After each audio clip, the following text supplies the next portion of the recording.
hari inkuru ivuga ko mu Rumonge hari inka yiturutse ikiragira ikanicura ndetse iratembera no mw'isoko ntihagire n'ico yonone. Dani yavuze ngo ivyo birabaho kera no mu bwiza mu gisagara ca Bujumbura mu misi heze hari impene yaje gutembera muri ville ikirirwayo yarijana ikigarukana kandi mu kuja bukibarabara yarindira imodoka zikarengana. Ogisina yavuze ngo niyo hageze kuyima irijana ku mfizi hageze kuvyara naho ivyara ku ikambe y'igisoda n'igipolisi yego zajya mungu anje nawe yavuze ngo iyo nka yimere neza nayambi iraguha.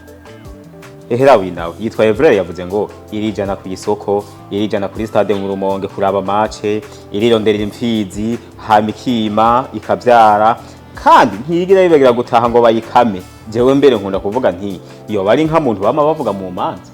Ibiti n'imbaho bifise agaciro ko muri yaridi n'igice nivyo vyaraye bihiye biratokombera inyuma y'isoko kwa Siyoni. Yobasha mviriza unawe ngo uwo munyezamu yabasaba 500 kugira aje kurya atiriwe arateka ntibayamu none ngo yarenga muri yaridi ngo arahomvye. Chris nawe ngo nukwihangana natwe muri 2012 ku isoko nkuru vyatugendeye yuko leta mvyeyi no isaba ko yotwubakira ibibanza bisa neza bipanze neza kandi biri asire vyo kudandarizwamo apana utudumbi tw'amakioske. Nibigira nawe n'impanuro agira ngo abadandaza b'abarundi icerekeye amassurance y'ibikorwa vyabo ntibayumva kandi bama bavyigishijwe ahubwo babifata nko kubagora nk'uko umenga bagira bibwe.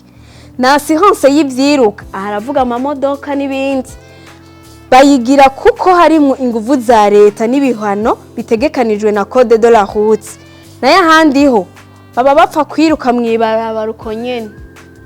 Kubaga ingurube vyahagaritswe vy'agateganyo muri commune Ngozi. Ngwehe ngo bazoyizura bayirire. Nduwaya Elisa yavuze ngo ntayo bazoreka kubaga ngo nuko yapfuye. Ivyo nivyo yivugiye nawe usanga ari umukunzi w'akabenzi.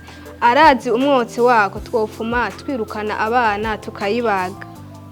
Filijanse Nkunzimana ngo bakazoyihamba aho mbona nzoyizura ndayirira uzukuna akabenzi karyoshe. Venesius nawe ngo sha hako bohagarika kubaga ingurube jembo nabo hagarika kubaga inka impene inkoko nibindi mugabo ingurube sha aho hantu ntaho vyeba bitandukaniye no kumfata ku nguvu. Wowe wafashe ku nguvu nibiki ngo bamubujije akabenzi nene bitwe ni hari kandi